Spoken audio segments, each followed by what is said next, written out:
परमार्थ हा भावना प्रधान आहे. तिथं भावना महत्वाची आहे. म्हणून ज्या वेळेला भाव निर्माण होत असतो, तो भाव निर्माण होण्यासाठी काय महत्वाचं आहे, महिमा कळणं महत्वाचं आहे. पण भाव किती महत्वाचा आहे सांगू तुम्हाला, ऐका. भाव किती महत्वाचा असतो. एक ऐतिहासिक उदाहरण सांगतो. तुम्ही गोधडी पाहिली का कधी? गोधडी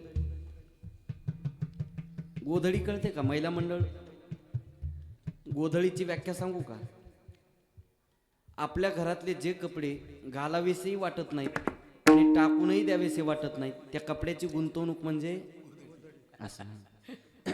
अशी असणारी गोधडी. तुम्ही गोधडी पाहिली का? बरं, त्या गोधडीची काय किंमत आहे? म्हणजे ते वारंवार कशामुळे विचारायलोय, त्या गोधडीला लैलं मोठे नाव आहेत बघा. वाकळ, लेपाट, अजून धपाट, अजून असे लैलं मोठे नाव आहेत. एकदा तर त्या कोकणात गेलो तर आम्ही कीर्तनाला, आणि तिथं गेल्यानंतर असेच थंडीचे दिवस होते. असं थंडीनं असं अंग दमकोंडायला लागलं. त्यावेळेला त्या बाईने विचारलं, म्हणे महाराज दमकोंडी देऊ का? दमकोंडी. मला त्या नेमकं दमकोंडी काय? त्या बाईनं ज्या वेळेला ते गोधडं माझ्या अंगावर टाकलं, माझा दम कोंडायला लागला. त्यावेळेला मला कळलं ह्याला दमकोंडी कोण म्हणते. तसं गोधडी. आता गोधडीची काय किंमत आहे? गोधडीची बरं जाऊ दे, त्यातली त्यात फाटक्या गोधडीची काय किंमत आहे? फाटक्या गोधडीची. पण ऐका, कधीतरी पुण्याला जा, स्वारगेटला उतरा, 10 मिनिटं त्या ठिकाणी चालत जा. राजा केळकर नावाचं वस्तू संग्रहालय आहे, आणि तिथे एक फाटकी गोधडी काचात मडवलेली आहे, आणि ती गोधडी पाहायला 50 रुपये तिकीट आहे. किती? 50 रुपये तिकीट आहे. आता ऐका, ती गोधडी पाहायला 50 रुपये तिकीट कशामुळे आहे? त्याचं उत्तर खालीच लिहिलं. सदरची गोधडी ही भारतातील पहिली महिला डॉक्टर आनंदीबाई हिची आहे, म्हणून तिला पाहायला किंमत आहे. अर्थात तिथं गोधडी महत्वाची नाही, तिथं तुमचा भाव महत्वाचा आहे. सांगू आणखी, ऐका. मला वाटतं तुम्हाला हे उदाहरण कळलं नसेल. पेन किती रुपयाला येतो? पेन 5. बरोबर. पेन तुम्ही पोरं लय हलकी घेतले रे. पोरं जरा माझ्यासारखे पाहिजे होते पकवास धरायला. ते कदाचित उडून जायचं भेव आहे त्यांचं. पेनाची किंमत किती? 5 रुपये. एक छोटंसं पोरगं होतं, बस स्टँडवर पेन विकत होतं. मला वाटतंय बीडलाच ठेवू, म्हणजे जरा जास्त विक्री होईल, है का नाही? ते बीडच्या बस स्टँडवर ते पेन विकत होतं, आणि पेन विकत असताना ते म्हणायचं 5 ला 1 10 ला 2, 5 ला 1 10 ला 2, पेन पेन पेन 5 ला 1 10 ला. तुम्ही म्हणता महाराज सगळं जमतंय तुम्हाला,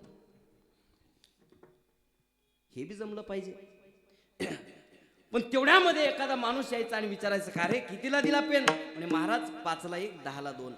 अरे 10चे 3 दे ना. ते म्हणे साहेब 10चे 2 विकले तर त्याच्या मागे आम्हाला 2 रुपये उरतात, त्यातही तुम्ही 10चे 3 मागताय.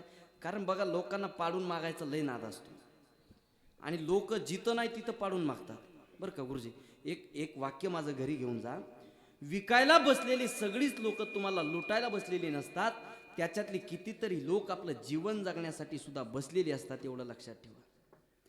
आजही या कृषी प्रधान देशामध्ये आजही कितीतरी लोकांना, कितीतरी शेतकऱ्यांना आपल्या लेकराच्या शाळेची फीस भरता यावी म्हणून रात्रंदिवस शेतामध्ये राबराब कष्ट करावे लागतात. हा असणारा हा कृषी प्रधान देश आहे. आजही या देशामध्ये कितीतरी लेकरांना स्वतःच्या शाळेची फीस भरता यावी म्हणून सकाळी सकाळी दारोदार जाऊन त्या ठिकाणी वर्तमानपत्र टाकावं लागतंय. ही आज देशाची स्थिती आहे. म्हणून एक वाक्य लक्षात ठेवा, प्रत्येक जण तुम्हाला लुटायला बसलेला नसतोय, कितीतरी जण आपलं जीवन जगण्यासाठी सुद्धा त्या ठिकाणी बसलेले असतात. म्हणून थोडंसं पाडून मागताना थोडं विचार करून मागितलं पाहिजे. हे माणसाचं सोडावं, पाडून मागण्याच्या बाबतीत ह्या बाया तर लय उरपाट्या काळजाच्या. बाबा बाबा बाबा.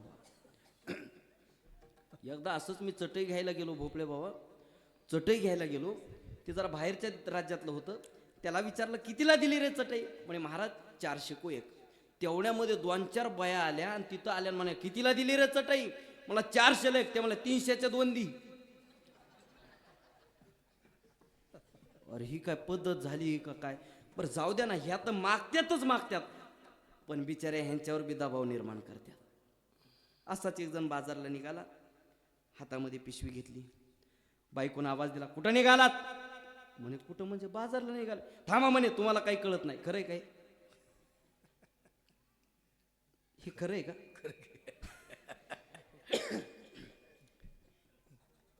एक गोष्ट लक्षात ठेवा म्हणे, बाजारात कुठल्याही वस्तूची किंमत सांगितली की त्याच्या निम्यानं मागायचं. जशी आज्ञा निघाला बाजारला. पावसाळ्याचे दिवस होते आणि पावसाळ्याचे दिवस असल्यामुळे तो छत्री घ्यायला गेला. छत्री एक जणाकडे गेला. कितीला दिली रे छत्री? म्हणे 100ला एक. म्हणे 50ला दे. वचन न मोडी. काय सांगितलं होतं? निम्यानं मागायचं. 50ला दे. काय म्हणे सकाळच्या रामपारात उगा झंझट घालत बसलात. जाऊ दे म्हणे 50ला सोडा, 100ला सोडा, 70 रुपयाला घेऊन जा. मग म्हणे 35ला दे. आता काय भानगड झाली म्हणे आता. बरं जाऊ द्या, तुम्ही म्हणले होते ना 50ला घेऊन जा. म्हणे मग 25ला दे. ते दुकानदार असं कदरलं. दुकानदार म्हणला ह्या बाई छत्री फुकट घेऊन जाय. म्हणे मग 2 दे. म्हणजे हे तर हायतच उरपाट्या काळजाच्या, पण यांच्यावर सुद्धा दबाव निर्माण करतात. म्हणून या वाक्याचा पुनरुच्चार करेल. जीवनामध्ये विकायला बसलेले सर्वजण तुम्हाला लुटायला बसलेले नसतात. कितीतरी जण स्वतःचं जीवन जगता यावं याकरता सुद्धा बसलेले असतात. एवढं गोष्ट लक्षात ठेवा. तसं ते पोरग पेन विकायचं. 5ला एक 10ला 2, 5ला एक 10ला 2. तेवढ्यामध्ये एक सोनार त्याच्याजवळ गेला.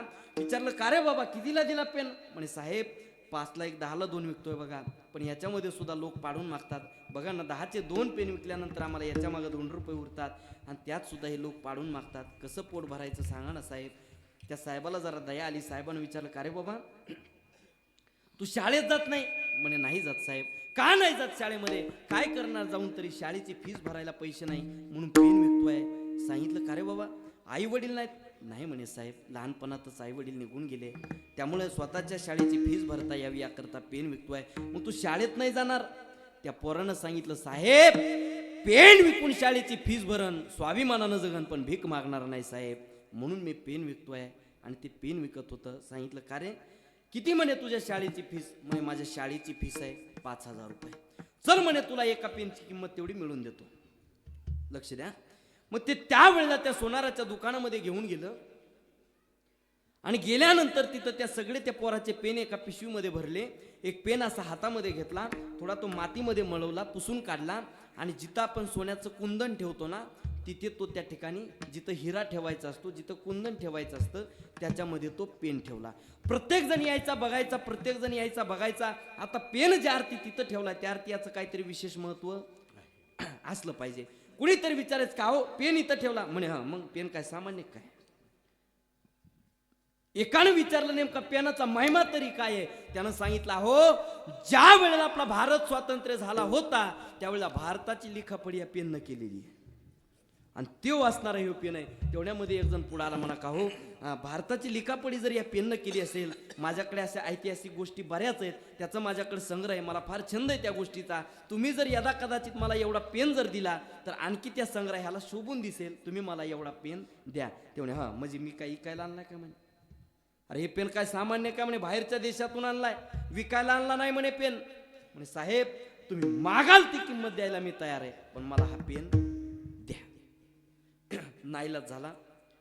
त्या साहेबानं सांगितलं हे पहा मी काय पेन विकायला आणलेला नाही आणि ह्याच्यातून मला काही कमवायचं नाही, मला ह्याच्यातून काही कमवायचं नाही असं म्हणणारा एवढं कोणीच कमवत नाही.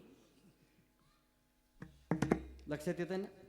मला याच्यातून काही कमवायचं नाही, त्याच्या इतकं या जगात कोणीच कमवत नाही. म्हणजे मला काही याच्या मागं कमवायचं नाही. मी जेवढ्याला आणला तेवढी किंमत सांगन, पटलं तर घ्या, नाही पटलं तर माझा पेन मला राहू द्या. त्यानं सांगितलं मला किंमत सांगा. त्यावेळेला त्यानं सांगितलं पेनाची किंमत आहे 25,000. त्यानं तसाच खिशात हात घातला, गुलाबी 12 नोटा काढल्या आणि 2 काळ्या नोटा काढल्या. किती झाल्या हो?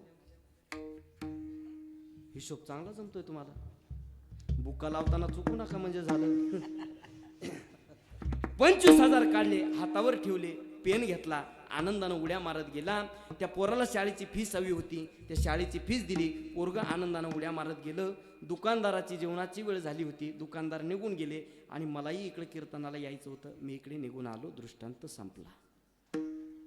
आता मला तुम्हाला विचारायचंय पेनाची किंमत काय आहे? 5 रुपये. पण 5 रुपयाचा पेन किती रुपयाला विकला? 25,000ला. पण कधी विकला? ज्या वेळेला त्या पेनाचा महिमा कळाला त्यावेळेला 5 रुपयाचा पेन 25,000ला विकला. म्हणून महाराज म्हणतात तो महिमा कळणं महत्वाचं आहे. कारण ज्या वेळेला महिमा कळत असतो त्यावेळेला भाव निर्माण होत असतो, आणि ज्या वेळेला भाव निर्माण होतो त्यावेळेला हे संत कळत असतात.